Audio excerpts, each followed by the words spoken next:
त्यांचाही आपण नंबर आज संध्याकाळी त्यांच्याबरोबरही बैठक आहे, ते झाल्यानंतर त्यांनाही ते नंबर्स हे करू येतात. पण नॉर्मली हे 3 नंबर्स असणार आहेत की जे कुणीही म्हणजे इंटर म्हणजे मध्यस्थी कुणी नसतं आणि कुणी एजन्सीनी राहावं किंवा नाही राहावं तो त्यांचा प्रयत्न आहे. पण हे 3 नंबर्स आहेत, याच्यावर आपण फोन केल्यानंतर पण विद्यार्थ्यांसाठी, ऑफिस जाणाऱ्यांसाठी नाही, फक्त 10वी आणि 12वीच्या विद्यार्थ्यांसाठी हा उपक्रम आहे, इतर लोकांसाठी नाही. विद्यार्थ्यांना हॉल तिकीट दाखवावं लागेल, गरज नाही.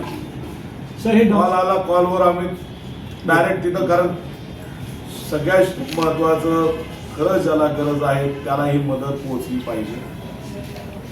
फेक कॉल्स याच्यात जास्त आली तरी त्रास होईल, त्याच्यामुळं खरंच अडचणीचं आहे, त्यांनी करावं. नॉर्मली मी सांगेल वाहतूक कोंडीत अडकू नये याच्यासाठी आपण वेळेत आपल्या घरातनं निघा आणि वेळेत परीक्षा केंद्रावर पोहोचा.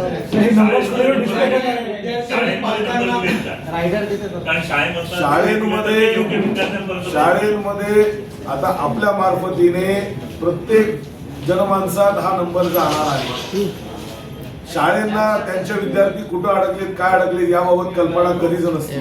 डायरेक्ट त्या विद्यार्थ्यांपर्यंत आपला पोहोचायचा प्रयत्न आहे. त्यांना पोहोचवल्यानंतर हा नंबरचा जास्तीत जास्त त्यांना फायदा होतो. आपल्या मार्फतीने आज आपण डिजिटल मीडिया मार्फतीने जाणार आहोत. सेकंड नंबर त्यांचे उद्या जी प्रेस नोट आज निघणार आहे ती उद्या प्रेस नोट आपण आपल्या पेपर्स मध्ये जाईल, त्याच्या मार्फतीने आपण सगळ्यांपर्यंत पोहोचण्याचा प्रयत्न करत आहोत. डिस्प्ले करण्यात तो डिस्प्ले बोर्ड तसाच राहतो, त्याचा काही उपयोग होत नाही. पण आपल्या प्रत्येकाकडे छोटा असू मोठा असू कोणी असू प्रत्येकाकडे हे डिव्हाइस आहे. या डिव्हाइस मध्ये तो नंबर गेल्यानंतर तो त्यांच्या मदतीला कायम राहिलाच पाहिजे. तर तुम्ही विद्यार्थी आणि पालकांना काय वेगळं आव्हान करणार? पालकांना आणि विद्यार्थ्यांना मी आव्हान करेल आपल्या मार्फतीने की आपण वेळेत निघा आणि वेळेत पोहोचा. असं अगदी असं नाही की एकदम लास्ट मिनिट निघाल आणि लास्ट मिनिट पोहोचायचा प्रयत्न करा.